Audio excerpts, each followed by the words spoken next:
Anak manusia berkuasa mengampuni dosa. Bacaan diambil dari Injil Markus bab 2 ayat 1 sampai 12.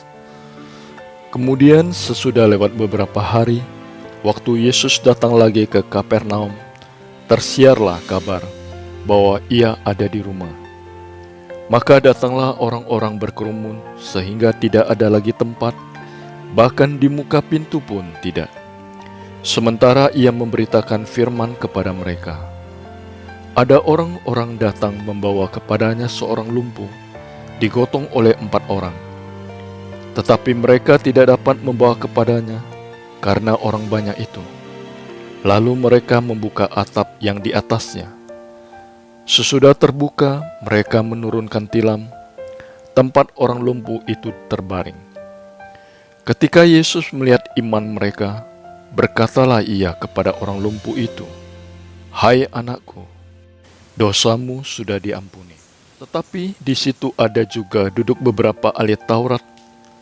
Mereka berpikir dalam hatinya, "Mengapa orang ini berkata begitu? Ia menghujat Allah. Siapa yang dapat mengampuni dosa selain daripada Allah sendiri?" Tetapi Yesus segera mengetahui dalam hatinya bahwa mereka berpikir demikian. Lalu ia berkata kepada mereka, "Mengapa kamu berpikir begitu dalam hatimu?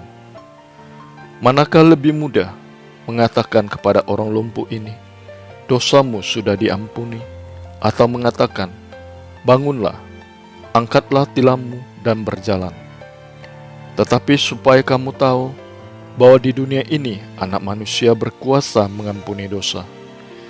Berkatalah ia kepada orang lumpuh itu, "Kepadamu kukatakan, bangunlah, angkatlah tempat tidurmu, dan pulanglah ke rumahmu." Dan orang itu pun bangun, segera mengangkat tempat tidurnya, dan pergi keluar di hadapan orang itu. Sehingga mereka semua takjub, lalu memuliakan Allah. Katanya yang demikian belum pernah kita lihat.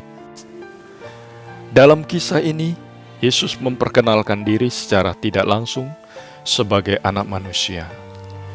Anak manusia dalam kitab Daniel digambarkan sebagai pribadi yang diberi kuasa oleh Allah, menjadi raja dunia di mana kerajaannya tidak akan lenyap sampai selama-lamanya. Yesus dalam awal tugas pewartaannya menunjukkan kuasanya untuk menyembuhkan berbagai macam penyakit dan mengusir setan. Ketika ada seorang lumpuh yang diturunkan dari atap rumah, berusaha untuk mendekatinya, Yesus tergerak hatinya oleh iman mereka. Yesus tidak bertanya lagi apa keinginan mereka dan langsung mengatakan, "Dosamu sudah diampuni." Di masa itu ada kepercayaan di antara masyarakat Yahudi bahwa suatu penyakit yang berat disebabkan oleh dosa orang itu. Dan dosa hanya dapat dibebaskan melalui kurban penghapus dosa oleh seorang imam dalam bait Allah.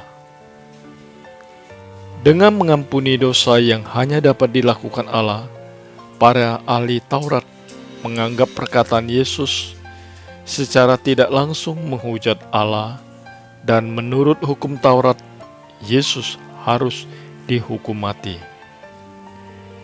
Inilah yang membuat para ahli Taurat berusaha membunuh Yesus hingga berakhir dengan wafatnya di kayu salib. Dengan bertanya, mana yang lebih mudah mengampuni atau mengangkat tilam, Yesus mengkaitkan pewartaan pengampunan dan pewartaan penyembuhan. Warta pengampunan tidak dapat segera terlihat dampaknya, sedangkan warta penyembuhan dapat langsung terlihat, yaitu saat Yesus menyuruh orang lumpuh itu untuk bangun dan mengangkat tilamnya. Pengampunan membawa sekaligus kesembuhan bagi orang tersebut, dan saat itu juga semua orang menjadi takjub dan memuliakan Allah.